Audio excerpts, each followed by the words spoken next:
School, office খোলা থাক বা বন্ধই থাক, তবে মেয়েদের রান্নার ডিউটি সব সময় খোলা আছে।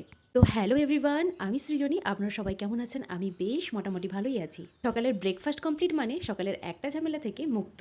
সকালের ব্রেকফাস্ট কমপ্লিট করে সোজা চলে এসেছি রান্নাঘরে। দুপুরেও তো রান্না বান্না করতে হবে, তাই না? তাই তো বেশি দেরি না করে রান্নাটা বসিয়েই দিলাম। তার উপরে ছেলের আবার স্কুল ছুটি। ছেলেকে ব্রেকফাস্ট করিয়ে ওকে এখন ওর খেলনা দিয়ে বসিয়েছি। ছেলে ওইদিকে খেলা করছে আর আমি সেই ফাঁকে দুপুরে রান্নাটা বসিয়ে দিলাম। ছেলের খেলা কমপ্লিট হতে হতে আমিও আমার রান্নাটা কমপ্লিট করার চ্যালেঞ্জ নিয়েছি। আসলে কি বলুন তো, ও তো একটা বাচ্চা, একটা রুমের মধ্যে কতক্ষণই বা একা একা খেলবে। ও তো মাঝে মাঝে একটু মুডও তো চেঞ্জ হয়, তাই না? ও দিদি বাড়িতে থাকলে এতক্ষণে ওর দিদির কাছে চলে যেত খেলা করতে। আসলে ওর দিদির স্কুল ছুটি মানে স্কুলের টাইমটাতে ওর টিউশন থাকে, তাই ও এই টাইমটাতে টিউশন চলে যায় আর এদিকে আমার ছেলের খেলার সাথী আর পায় না। বেচারা একা একাই খেলা করতে থাকে। যতক্ষণ ওর মুড থাকে ও একা ওর মতনই খেলা করে যায়। তবে মাঝে মাঝে আমাকে ও রান্না করতে করতে এদিকে কিন্তু ছেলের সঙ্গেও মাঝে মাঝে বক বক করতে হচ্ছে। কখনো ওকে রাইমস শোনাচ্ছি, কখনো ওকে স্টোরি শোনাচ্ছি, যে হোক করে ওকে কিন্তু বিজি রাখা হচ্ছে। চলুন, এদিকে কিন্তু ভাতটাও আমার হয়ে গেছে, ভাতটা নামিয়ে নিলাম। আজ তো নিরামিষ, তাই আজকে বানাচ্ছি মাশরুম। আমি অবশ্য এই ছাতুটার নাম জানি না, আপনারা যদি কেউ জেনে থাকেন আমাকে অবশ্যই জানাবেন।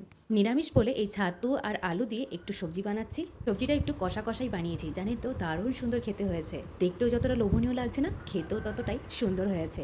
বানিয়েছিলাম আমের চাটনি, একটুখানি ছেলের জন্য আলু আর কুমড়ো ভেজেছিলাম। রান্না কিন্তু কমপ্লিট হয়ে গেছে, তবে কিচেনটা পরিষ্কার করতে এখনো বাকি আছে। এদিকে ছেলেরও কিন্তু খেলা কমপ্লিট হয়ে গেছে, তাই ভাবলাম যে চলুন আগে না হয় ছেলেকে স্নানটা করিয়ে ফ্রেশটাই করিয়ে দিই। গরমের মধ্যে আগে স্নান করিয়ে ফ্রেশ করিয়ে দিলে হয়তো ছেলের মাইন্ডটাও একটু হালকা রকম ফ্রেশও হয়ে যাবে। তাই তো ছেলেকে স্নান করিয়ে এখন একটু রেডি করে দিলাম।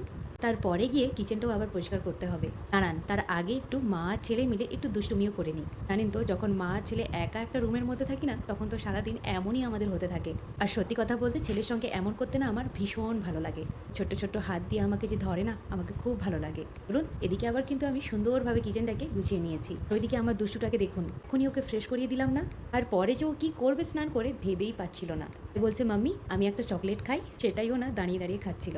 আর ও যে একা চকলেট খেয়েছে তা নয়, আমাকেও আবার একটা চকলেট দিয়েছে। ও নিজে একটা চকলেট খেয়েছে আর একটা চকলেট আমাকেও দিয়েছে। দাঁড়ান, ছেলে যখন চকলেটটা দিয়েছে তাহলে একটু খেয়েই নিই। চলুন, সমস্ত কাজ কমপ্লিট করে একটু বসলাম। পরে আবার বর্মশাই ডিউটি থেকে চলে আসবে, ছেলেকেও খাওয়াতে হবে, তারপরে আর কি নিজেও খেয়ে নেবো। চলুন, আজকের ভিডিওটাও তাহলে এই পর্যন্তই। সবাই খুব ভালো থাকবেন। আজকের মতো টাটা।